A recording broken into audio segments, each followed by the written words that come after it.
You can. Okay, we are going to record that, and we are going to send you the recording and the slides in case you need them. This is our second forum, and the fora are specifically for themes that have to do with your mentorship program. They are open for mentors and for mentees, and we will share with you the results of the 3 other meetings once we have everybody's responses. First, I want to thank you for being present today and for the time we're going to spend together. The objective were actually to discuss what do you think would be most useful to you. And in this case, we are lucky that we have Zoe with us because she can tell us from her perspective what she would like for us to do, all of us. And what we expect at the end is to have some idea of how to schedule the forum. But since we are only a few, I would also like to talk to you about the webinars. The webinars are on technical issues. And again, the forum is for our discussions. Any themes that you want to discuss that have to do with the mentorship.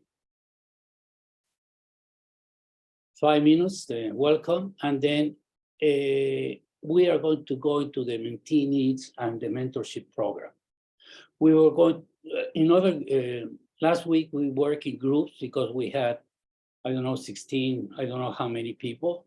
And then we reconvened to talk about the results of the group work, and then conclusions and next step.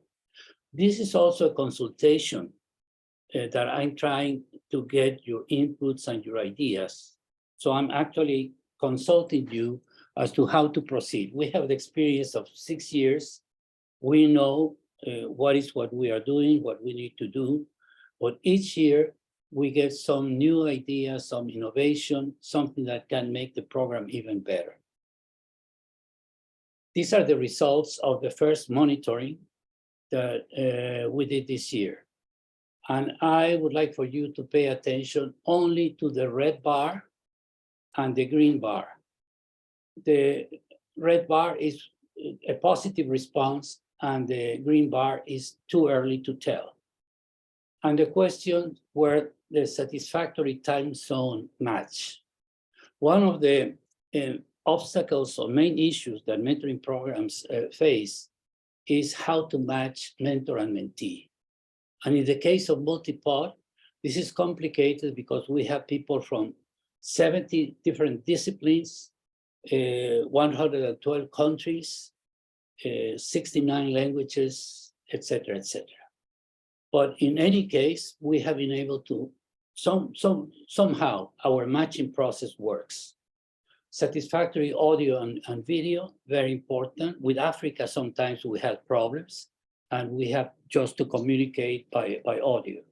Good communication between you and your mentor or mentee, fluid exchange of ideas and information, discussion of goals. This is important because that's what the mentees are in the program for. Good chemistry, a satisfactory match, and I was very pleased that we did okay. Useful sessions, too early to tell for some of them, and good prognosis for a mentorship in general. Everybody thinks that they are going to have a productive time with us. At any point, you can stop and you can ask questions or make any comments. And I want to mention that whenever we have a presentation on a technical issue, you may know a lot or you may know little, but in any case, you can always intervene, you can always participate with a question, a comment, or your opinion. Okay? This is not a scientific endeavor. We are here as friends to talk about how to have a more productive time together. Okay.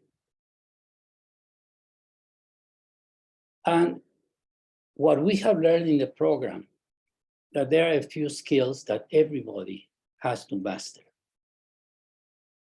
Problem solving, This is our main job, not only as a consultant, but as intellectual workers. The other one is management, designing and implementing a project. I cannot emphasize enough writing, which has to be focused, clear, concise, precise, and even rhythmic. I strongly advise my mentees that every time they write, even a technical document, that they read aloud to see how it sounds, because your mind works in that way. It has to be musical, etc. Otherwise, it's more difficult to understand. So this is important, as well as oral communication. This is not only public speaking, which is the number one fear of everybody. Oh, no, they are going to find out, I don't know what to say. But also for teaching, it's very important for our mentees to learn how to communicate. Persuasion, for advocacy or for negotiation.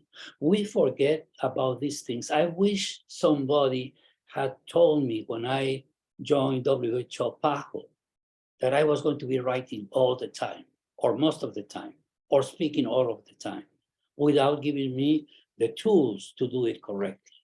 So I had to learn by experience.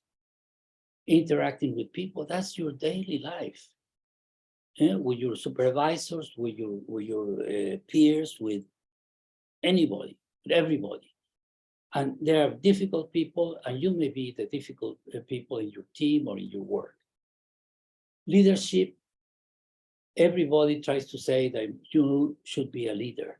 Forget about it. We don't need too many leaders, just a few suffice. Or you don't need to be a follower either. You own, you can give advice to a leader, you can be a consultant, you can be many things. But leadership is important. Even if you are not a leader, you have to know how leaders think and act. And creativity, this is what gives you your originality.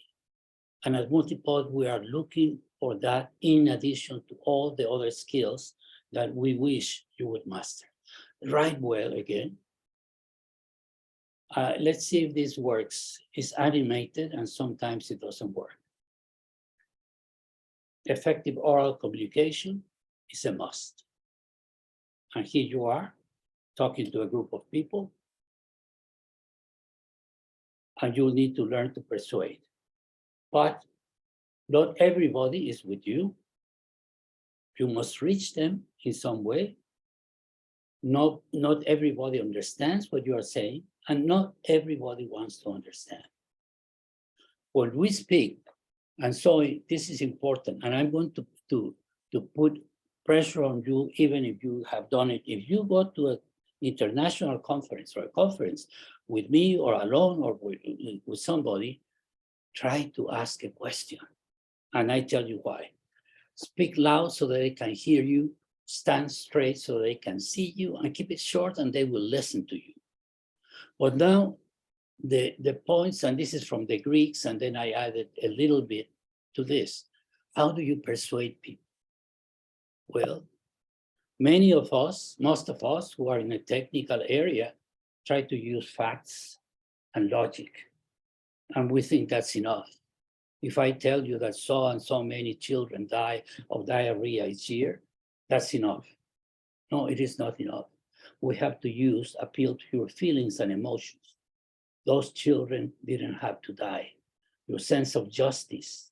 How come? Because you are poor, you are condemned to die before you are 2 years old. And also the benefit, for example, for a politician. You will get more votes, you will be reelected if you can show that you did something for the community. And this is something that people don't think about. The power of hope, possibility, probability, faith. What if?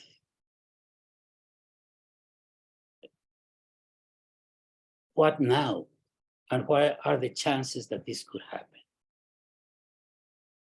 Problem solving, but people love what I show here, not because I said it, but because everybody knows this.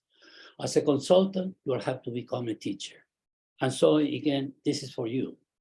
Many of the organizations in which you are going to work or are in contact with need consultants all the time. And you are very specialized, you have a niche in which you fit, and many groups and organizations would be interested in having you. Be critical, inquisitive, thoughtful, and creative. And try to give something creative, solution. For example, everybody is very happy, and I was very happy with this, until I read some of the Canadian reports called the Failure Report. They used to do that every year. A Canadian agency, it was Engineers Without Borders. And they used to write, and they don't do it any longer, but it was wonderful, the Failure Report. And an example is, you say, give a man a fish and you'll feed him for a day, teach a man how to fish and you'll feed him for a lifetime. Well, this, in addition of being sexist and patronizing, is not true. What if there's no fish? What if there's no water? So the alternative would be show people, men and women, how to solve problems, and they will find a way to feed themselves and their families and their community, even if there's no fish. And a Canadian example was wonderful. It was from Africa. I don't have time, and you don't have time today, but it was a wonderful example of what not to do, because they didn't listen to the community. And again, you are the center of the compass, and we forget that. I didn't learn this until I was working on AIDS, because at the minute with the PAHO and WHO, we always work only with the ministries of health. And here you have to remember, we are the center of the compass, and you have to interact with your bosses, the people who have authority, but you also have to work with those you work with, your teammates, your peers, the people in your organization, or the people with whom traditionally your institution works, but also those you should work with. I have never worked with the religious sector, with the military, with the private industry, and I don't know, with the education sector, with the World Bank or anybody else. But because of AIDS, we have to start working with them. And also those who work for you. So remember, you are the center of the compass and have to interact with all of them. Creativity, you say, well, it's one of the skills you have to master. How can you become creative? And you have your own response, but what my grandmother taught me is from an Arab master poet. A young man came and asked him, I want to become a poet, just like you. How do I do it? And the poet said, well, you go and learn 100, 1,000 poems, learn them by heart and then come back. 1 year later, or a few months later, the young man came and said, oh, now I know the poems. You want me to recite what up to takbir, you feel something like that. And then he said, am I a poet? No, you need to forget it and create your own. And that's the process of creativity, in which you get from many sources, you get inspiration, you get information, you get whatever, but you have to produce your own. In the case of science, it's about concepts. And the difference is that you have to remember and build and create your own based on what you know. Molly, I'm sure, Molly, that people ask you many times, young people, what should I do? I'm finishing my master's. Should I pursue my PhD or should I go and work? And this is what I usually advise them. And I would like for us to discuss all this, because you confront this and your young people confront this all the time. If you are going to be working now in this day, I don't know in which country, you need to have a master's degree if you really want to reach high. when you have both options, the academic and the work, think with your heart and go for what you really want. You can always find a scholarship or some way to get studies if that's what you want. But I always tell my mentees to see if it's possible to have at least 2 years of experience working, because then you can teach. You go back to the academic area and you can teach your instructors and your peers what you have learned. You will have a more interactive role, and you will be not only getting information from them. Working internationally, you don't need to be a PhD. Okay, a master's will be sufficient to be part of the club, and you can reach whatever you want. But if you want to work on research, basic sciences, then go for the PhD first. Very easy, very easy.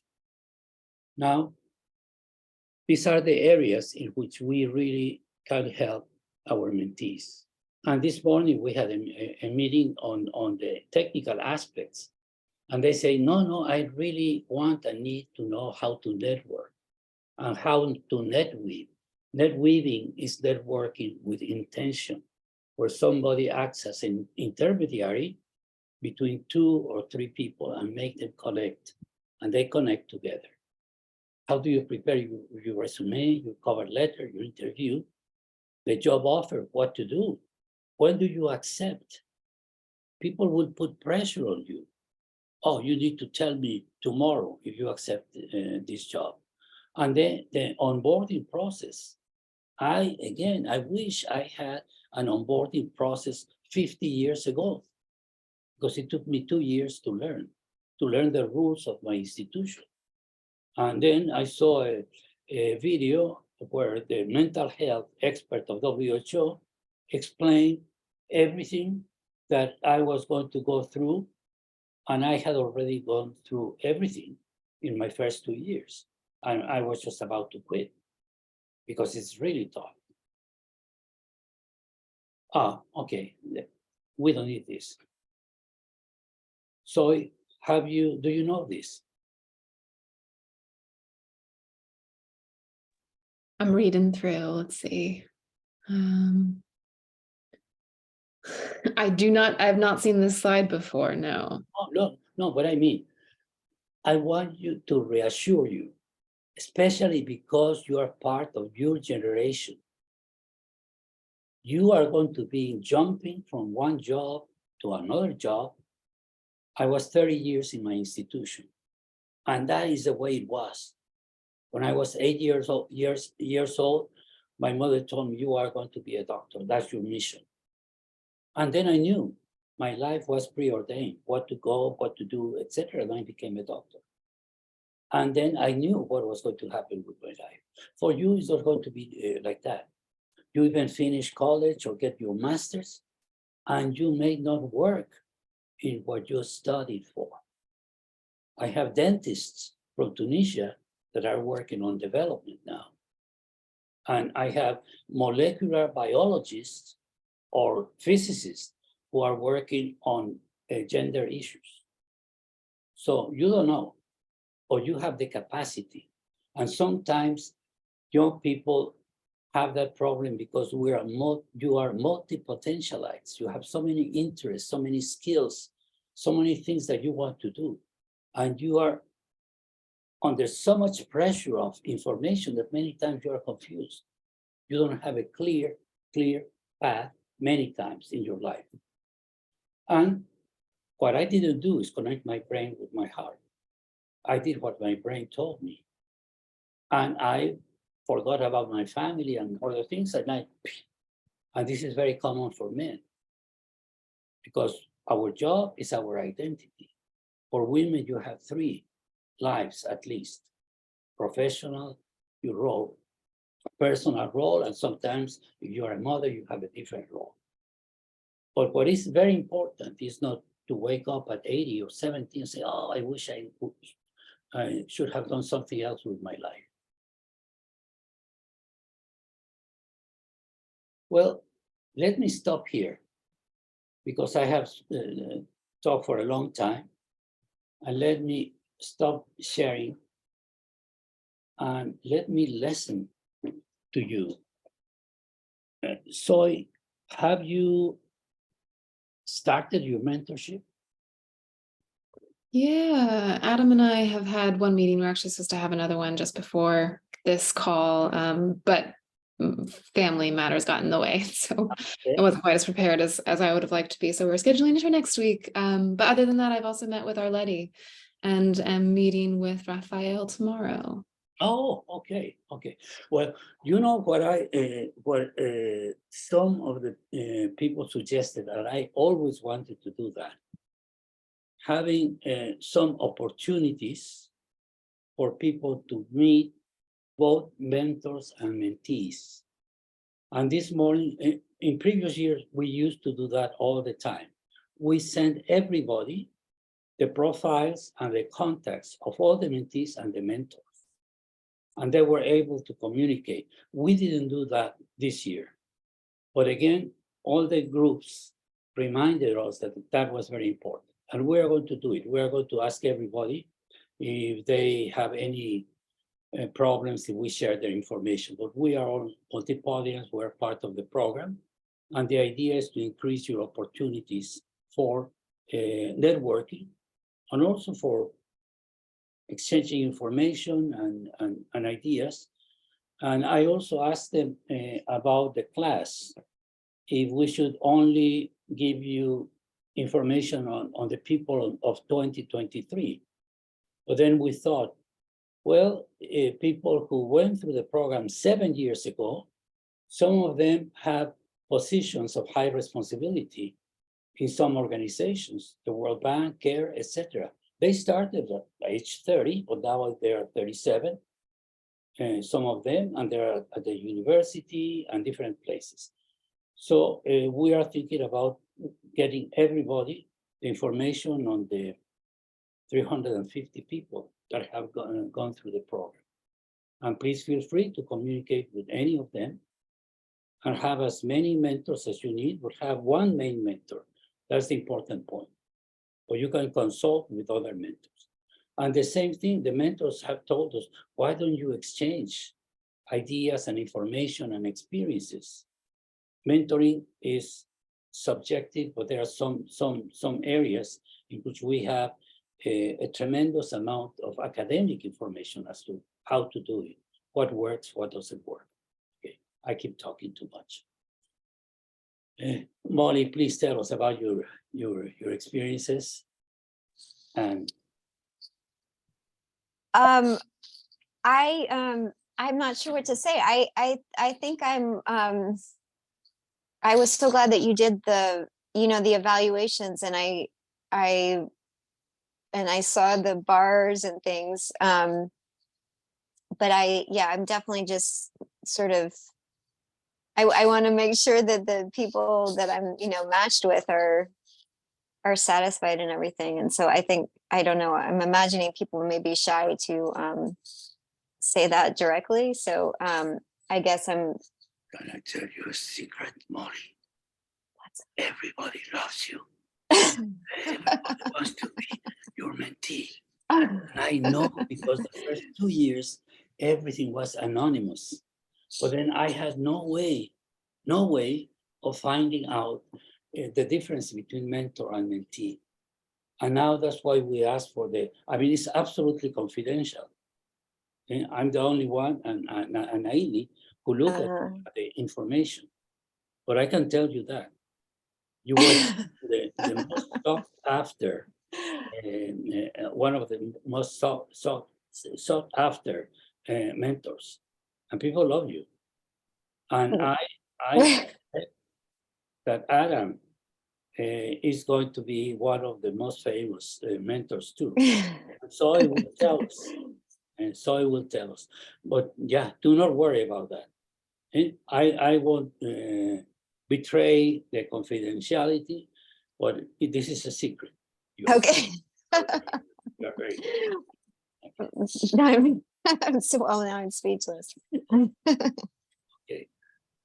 So we only had to reassign one mentee to another mentor. That's all we had to do, and that's why we had this first survey, because it was Right. a complete and absolute mismatch, and I was the guilty one. A new mentor from the Caribbean who had absolutely nothing to do with the area in which the mentee wanted to work. A very young mentee, and now everything has been corrected. So do not worry, you are well matched. Okay. Thank you. Okay. I need to show you then something else. If you don't have any more things to consider or to say or to ask me, let me ask you something about the technical webinar. And let me find, if you find this boring, please stop me. If what I tell my mentees, if I tell you something that you already know, something that is not useful, or a joke that you have heard many times from me or from somebody else, stop me. I would be offended, but it's a joke. I won't be offended. But I won't be offended. Yeah, I would be offended, but it doesn't matter. So let me ask you the same question I ask. Let me find my presentation. And in the meantime, why don't you ask the question? Because we're also talking about the practical matters. We have 17 time zones, and we are trying to find the best 2 hours during the day in which we can have everybody. And we don't have everybody's opinion, but we have, with you, we will have a sufficient number of ideas of when to hold the meetings, and also the frequency. So why don't you share that with them, what I find by my questions? Yeah, I would share the screen a moment, and there is a poll, let me see, where you can choose different options. All the options, the 4 options that you may be seeing on the screen are in Washington, D.C. time zone. So you can click or choose the ones that are better for you.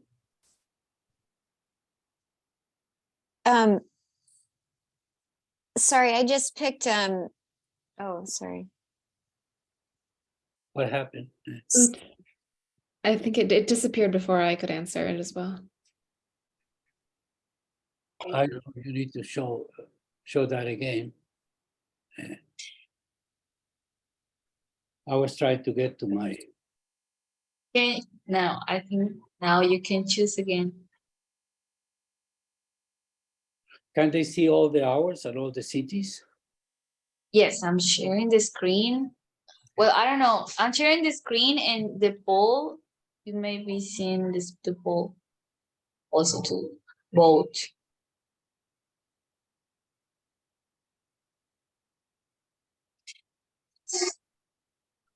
Adam, I cannot see the chat, but Sorry, I just picked one, but just like I picked the one that usually works, but there's sometimes that time doesn't work. So I guess the poll is just like more often, when does that time typically work? okay. Or just tell us.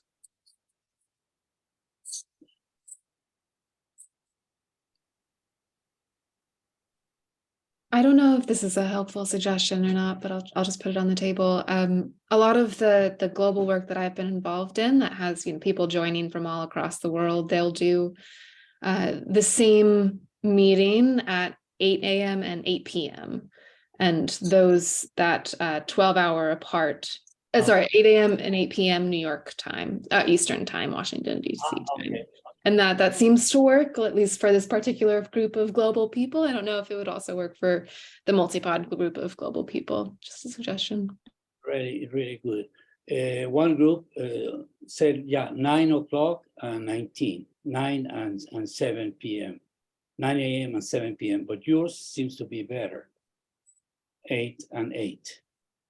Let's see, okay. Yeah, I think, I don't know if Dr. Adam already voted. Yeah. There's Okay, well, they can just tell us. So let's go back, stop the sharing. Really, okay. And those of you, I couldn't find my.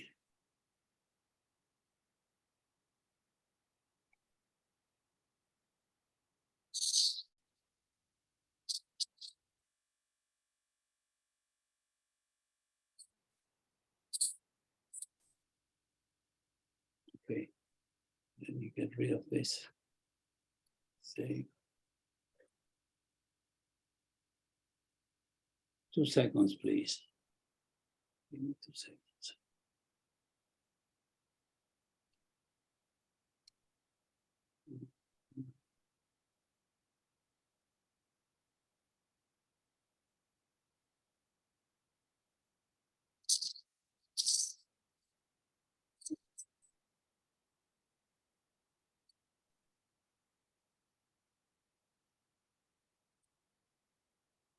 And Ailey, what did I do with my presentation?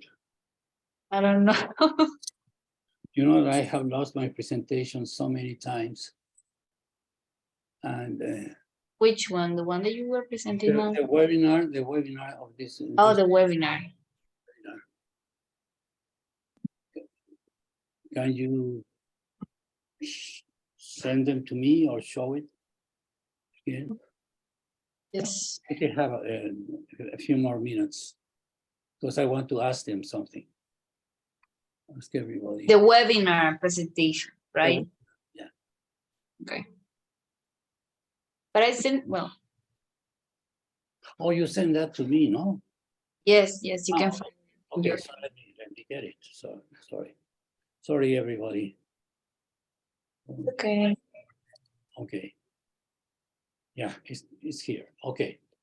So let me share my screen again.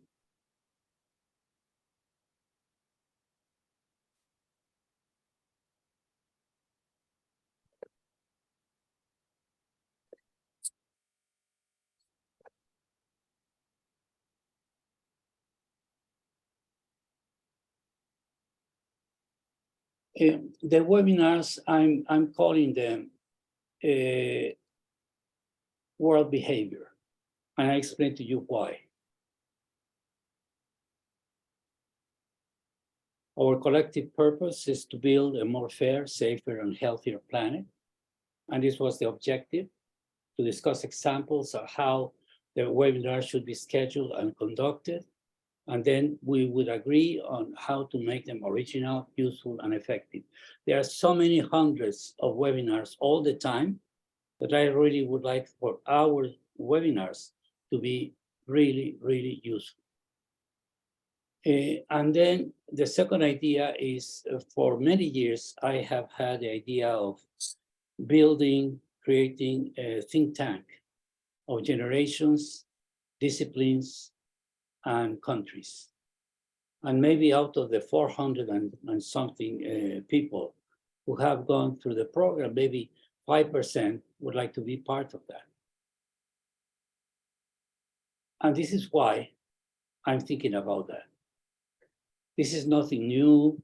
I just put some ideas about the world behavior. You have people, you have the environment, which is the biological environment, but also the determinants, the social determinants, socioeconomic, etc., that have to do with people. The interventions and your policies. And this is what we have, and of course, the risks and weaknesses to all this system and opportunities and strengths. The webinars, I would like for them to be space for thinking and for coming up with some ideas. And they're not going, I'm calling them technical and scientific, but they need not be technical and scientific. your opinions are really valid. But what we need to do is to have, at the end of this process of webinars or at the end of the year, a few products. And the products will depend on what we decide we want to work on. This is the world, and these are the regions, the Americas. Then we have in red Europe, but included Eurasia and Asia because of Russia.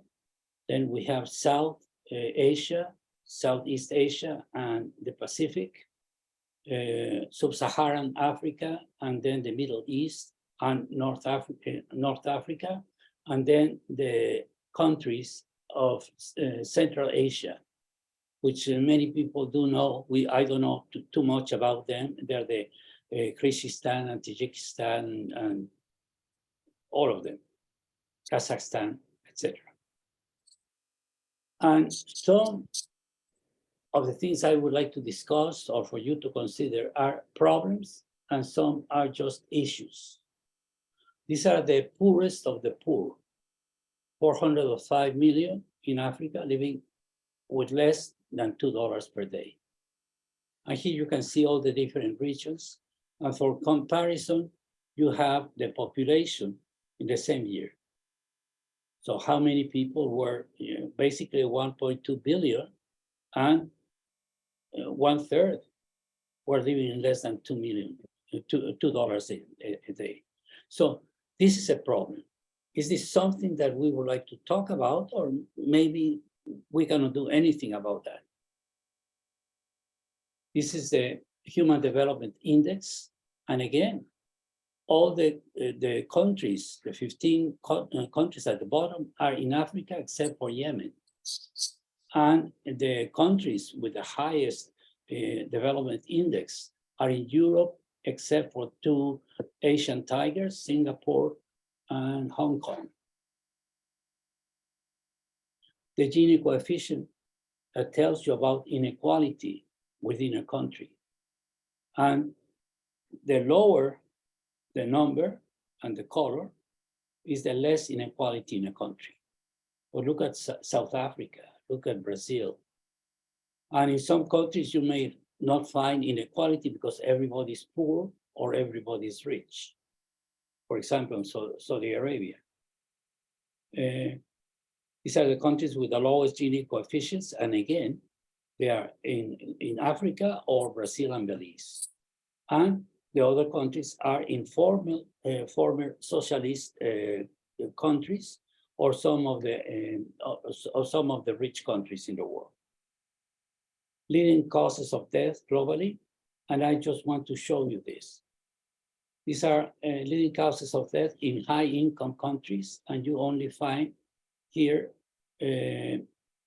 one, which is transmissible, lower respiratory infections. And in a country with low income, you have 1, 2, 3, 4, 5, 6 of the 10 are transmissible or related to poverty and the environment, and they're still killing people. And tuberculosis went back, but look at road injury. And we don't talk about that. We are not working on that. And let me show you something else. These are problems, or these are facts, or these are issues, but there are problems. 71 million are forcibly displaced worldwide by conflict. 41 million are internally displaced within their countries. Colombia, Iraq, Afghanistan, Sudan, etc. Every day, 37,000 people leave their homes because they're expelled, they have to leave because of the situation, violence or climate change or whatever. Is this an issue or is this a problem? That in the beginning of the 2000s, the urban population exceeds now the number of people living in rural areas. Is this a problem or is this a solution? If you come from a rural area where you're going to starve to death and you can go into the city At least there's a trash can where you can find something to eat. Are you better or worse? So these are some of the issues. What about climate change? That was a #1 issue that in 2019, with all the multipodians and mentors, we did a survey, and that was the #1 issue, climate change, except for Africa. Africa was were more worried about development and poverty. This may come as a surprise to everybody, not for Zoe and Aili from Colombia, and I from Mexico. The Americas were the killers of the world. Look at this, 16.2 homicides per 100,000, compared to East Asia and the Pacific, 16 times more than here. And who is working on that? Oh, I have a colleague, also a mentor, who works on violence. And why is that? Why is that? Why do we have that? And there are the implications of the politics and the legal issues. But is there something else? What makes Americans more violent than the rest of the world? Something that we need to talk about. Terrorism, is that a problem? Yes. You expect that in Iraq, Afghanistan, but look at all the other countries where there are also terrorists. Is this a solution or a problem? The number of warheads. People say it's a deterrent, so it's very nice that nobody dares to start a nuclear war because everybody will be annihilated. And mental health. Mental and behavioral disorders are responsible for years lived with disability. And here I'm talking also musculoskeletal disorders because they have to do with disability. But this graph, and we're going to send you all these graphs so that you can think. It's about the population by gender and age group, and by the type of mental disorder. And we all know that women are more depressed than men. Men are crazier, but also autism is more common in boys than in girls. So it would be interesting to look at this because mental and dental health are the two issues that everybody has to go through at some point in their lives. Mental and substance use disorder in the world, anxiety. And then if you look at the COVID pandemic, my grandchildren are still recovering from the mental trauma. And I don't know more if you have in your family somebody who has gone through that. It has been a really, really terrible 3 years for them. And these are the countries and the percentage of people who have really, really felt anxious, sad, or really stressed because of COVID. A population pyramid. So what this tells us? This is Africa.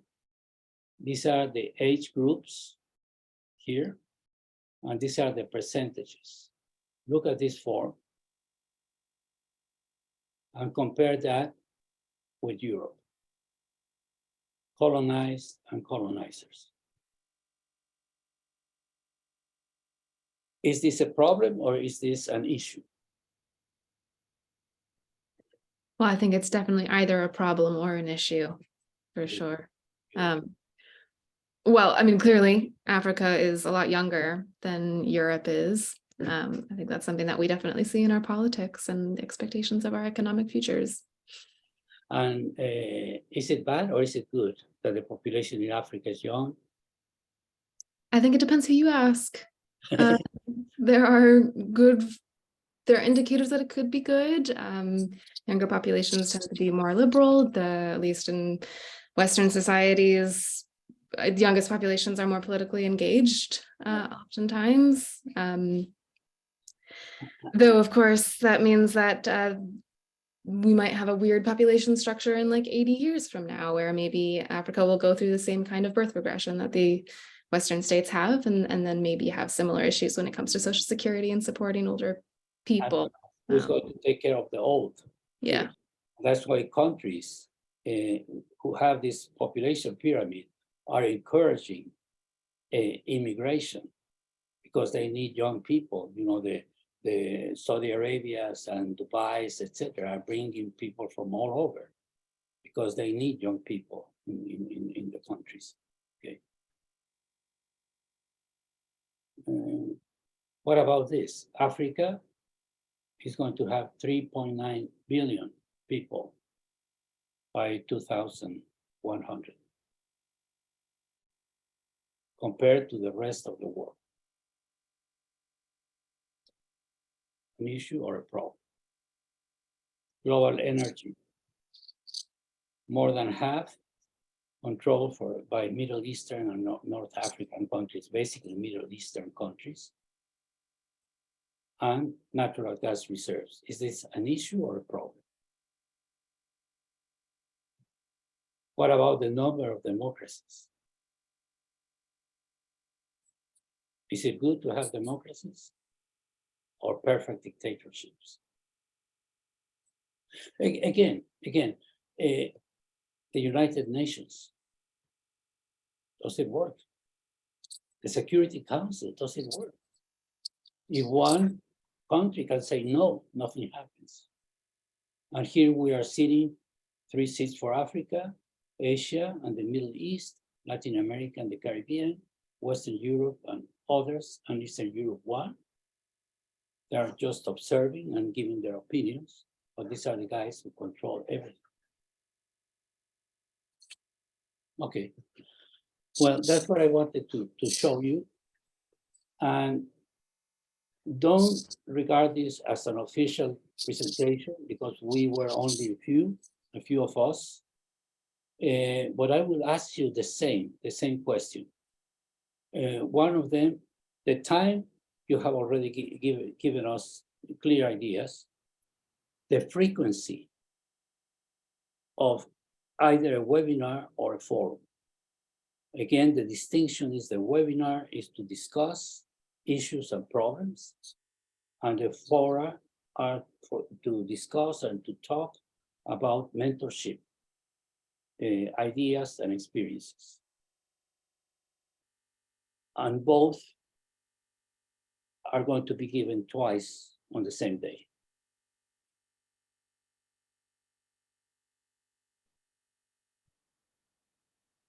You want us to answer now? Yes, please. Well, my sense is that discussing the mentorship would be beneficial at like kind of a midpoint, or like a mid-year, like kind of less frequently, like, because you're trying to do the mentorship, also, and trying to find time for that. So if you haven't met enough times, it may not be as productive. So like the beginning or the middle and or the end of the year or something. And then the webinars seem more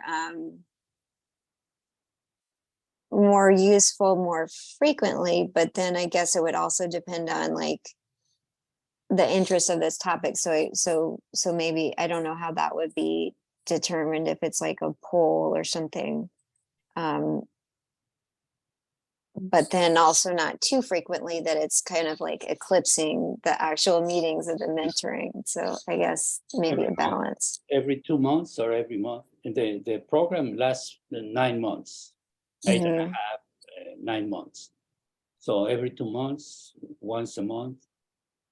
Should we have a sort of coffee, coffee pauses in which you have your coffee and I have my tea or coffee, and we meet for half an hour or 1 hour once a month? Because it's not the part of evaluating only what's going on with your mentorship. It's your Uh-huh. ideas about how to improve the mentorship. Yeah, that's true. Our mentees are training us. They don't know that. Mhm, Don't listen to that. But you are training us. Because each mhm. one of them is giving us a new experience. It's giving us a new experience and new insights. And it's a fresh voice, a fresh generation. And I really love it. I mean, I used to have 8 to 10 mentees each year. Because you have no idea the joy it is. No, I do. I have a little bit of an idea. No, Zoe, I was telling Zoe. Oh, yeah, sorry. She thinks that we are, oh, no. We're also very thankful because being exposed to your ideas and gives you hope, gives us hope. So, okay, let me tell you what other groups said. Some of the mentors wanted to meet at least once a month just to talk among ourselves about our experiences, about what everybody's doing as far as mentoring. Other people suggested that we meet informally, mentors and mentees. And I even thought about having every 2 weeks, for example, on a Thursday, having an open meeting for everybody, anybody who want to attend. And then have some formal webinars. And the question about the webinars is if the webinar should be only with expertise that we have in-house, because we have lots of expertise and experience in-house, both mentors and mentees that can share that. Or if we should invite guests to give us presentations and then all of us discuss. So this is a brainstorming with all of you Mm. because, sorry.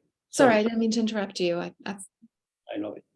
Okay. I think it might be nice to have like informal drop-in sessions. If we have a question about like how best to conduct the mentorship or a specific question about like what we're supposed to be showing up for, or clarification on the program. I guess for me, from a mentee perspective, I think it would be most helpful for the webinars to be like very practical and informational. Like for instance, one of the main reasons why I was interested in Multipod was because I'm running a job search right now. And so it would be very helpful for me to have somebody come in and do like a 25-minute presentation on like networking skills or I don't know what else. I guess public speaking, for instance, I guess very practical hard skills, or and maybe in addition to that, it might be nice to have like optional sessions where we had a one of the mentors who's an expert on a TB in Africa give a talk about like the landscape of that field. So I guess practicality is what I would hope for from the webinar. What most people agree is on the networking. And actually, this morning we concluded we are going to have the next event is going to be on networking. Once everybody has, information about everybody, we can invite people and talk about how do you go about networking with people who really can help you and institutions. I don't know how many people in LinkedIn, but maybe 100 of them are the ones with whom I'm in contact all the time, or the key people that I want to work with. So it would be very good. I think that's a good idea. And we can also have one on how to write a resume or how to look for a job, etc., etc. Okay. Well, we are at the end of the session. And I want to thank you because you stay late. You're going to have dinner now, I hope. And then go to bed and, for No. The day is starting in Brisbane. Okay, here, my friend. Okay, so you have listened to what we said, Adam?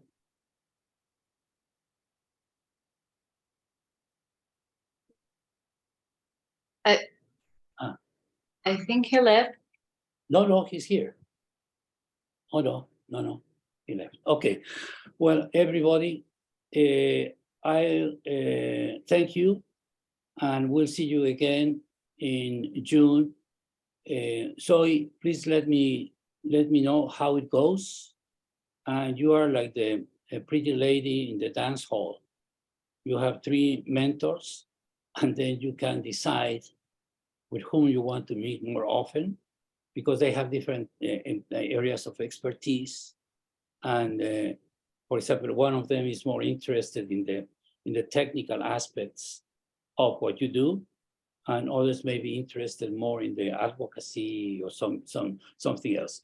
If you need some specific advice on how to look for a job, how to write a resume, etc., please contact me, or through your mentor, you can find somebody else to specifically sit down with you, read what you have written, and give you some tips as to how to do it. Molly is an expert in that, but I'm not going to tell you, because she's going to be overwhelmed. Because everybody, and Molly will be one of the speakers. She didn't know that, but she's going to. Okay, thank you very much. Thank you so much for organizing this. Nice to see everyone. Take care. Thank you very much. Thank you. Good day. Bye.